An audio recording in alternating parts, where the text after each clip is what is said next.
With the likelihood of NATO being pulled into a war between Russia and Ukraine increasing, the possibility for a nuclear incident has never been higher. Getting the supplies to prepare for such an event is of prime importance. In my last video, I talked about the shortage of vital medications that would be required to mitigate radiation sickness. In today's video, we talk about a lesser known solution that everyone should have at their disposal. Links will be provided in the description, so let's get to it.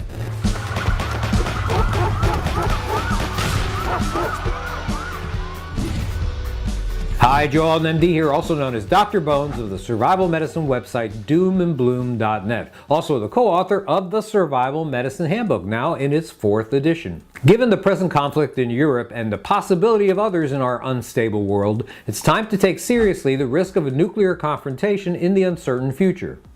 I've discussed one of the medical issues associated with nuclear events recently on this channel, and that is radiation exposure. I explained the units used to describe it, the effects of various doses, dosimeters, and how to gain protection by building a shelter using various materials. If you haven't yet seen it, check it out. In the video, I mentioned the use of potassium iodide, or Ki, known by brand names such as Thyrosafe, Iosat, and various supplements, to counteract the effects of a common fallout component known as radioactive iodine, or I-131. It's the lightest radioactive contaminant and can affect people and food sources hundreds if not thousands of miles away from ground zero. In the conflict in Ukraine, the Russian leaders recklessly played the "I've got nukes" card and even attacked nuclear energy plants. This is occurring in the same general area as the Chernobyl meltdown of 1986, still the site of elevated radiation levels today. The nuclear energy plant recently attacked is at least 6 times the size of the Chernobyl facility. A meltdown there, or in any of the other 14 nuclear plants inside Ukraine, would be a major catastrophe. The end result of a significant exposure to radiation and radioactive iodine is thyroid cancer, often years after the original exposure. In the case of Chernobyl, thousands of cases of thyroid cancer have been recorded, mostly in those who were less than 18 years of age at the time of the event. To prevent this from happening, we recommend potassium iodide tablets. How does potassium iodide protect against thyroid cancer? Imagine your thyroid is a parking lot and the organ's receptors are parking spaces. When you're exposed to radioactive iodine, it takes up the parking spaces and once there, irradiates the gland, leading to cancer down the road. Taking non-radioactive potassium iodide, or iodate, fills the parking spaces, preventing the radioactive iodine from occupying them and causing damage. So having potassium iodide or iodate tablets on hand is a good idea. The current crisis, however, has led to a run on all forms of potassium iodide in both Europe and across the pond. Our own store ran out of potassium iodide within 2 days, and it seems there are few, if any, other sources selling it commercially. If they exist, they're selling it at outrageous prices. So let's say you don't have potassium iodide tablets. What are some other options?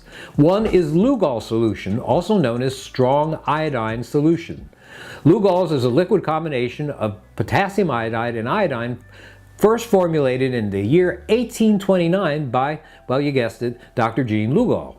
Lugol solution is used for various purposes. Matter of fact, decades ago I used it as a stain to identify possible cervical cancers. It can be used as an antiseptic on small wounds and even, in very small quantities, to disinfect questionable water. It can also protect the thyroid from radiation injury. Lugol is most commonly available as a 2% solution. Each drop of that concentration contains approximately 2.5 to 3 milligrams of iodine. 20 drops equals a milliliter, therefore 1 milliliter of 2% Lugol equals about 65 milligrams, the same dose as a Thyrosafe tablet. 130 milligrams, 2 times 65, is the daily adult dose in a radiation event. So 2 milliliters orally should be sufficient to block radioactive iodine in those over 12 years of age and over 150 or so pounds, about 70 kilograms.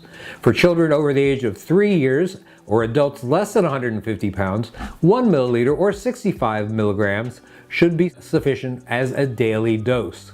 For small children over 1 month of age to 3 years, a half a milliliter or 32 milligrams of iodine should be enough. For newborns, only a quarter milliliter or 16 milligrams of iodine. By the way, this product should be taken with a full glass of water or in fruit juice, milk, or even broth to improve the taste and lessen the chances of stomach upset. Be aware that radiation levels generally drop to about 10% of the original level in the first day, much more after that. This means you may only need one dose total to get adequate protection. The earlier you take it before or during an exposure, the more effect it has. In total, you should not take it for more than a few days or you can develop some pretty serious adverse reactions. Only take it until significant risk of exposure to radiation and radioactive iodine no longer exists. As mentioned in my previous video, time spent under shelter and increased distance from ground zero are your friends when it comes to radiation. If you can't find Lugol's 2% solution, you might consider a controversial but logical alternative, and that is the antiseptic called povidone iodine, brand name betadine.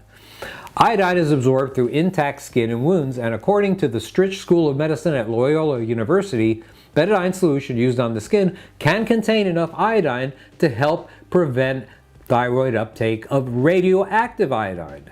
Don't drink betadine, by the way. It should only be applied to skin.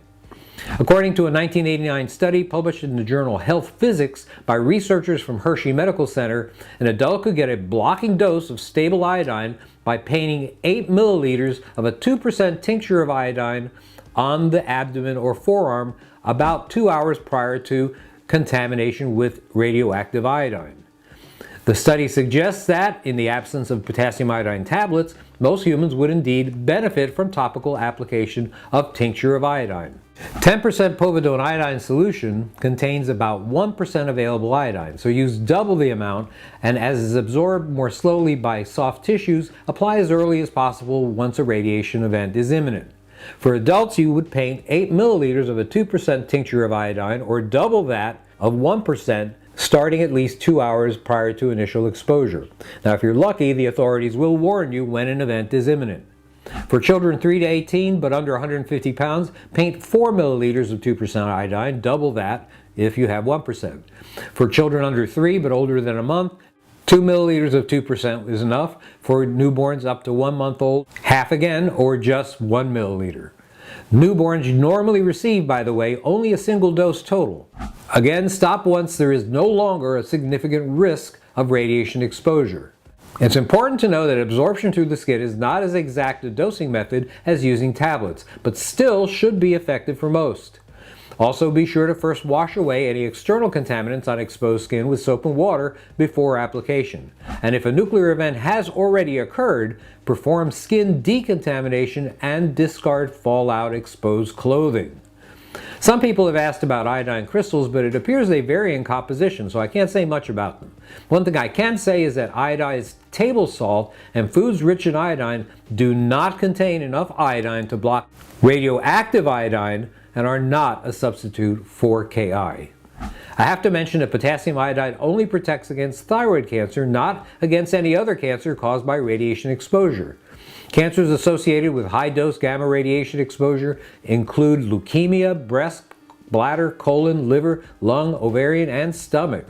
As those exposed as children or teens are most prone to thyroid cancer, treat them with Ki first.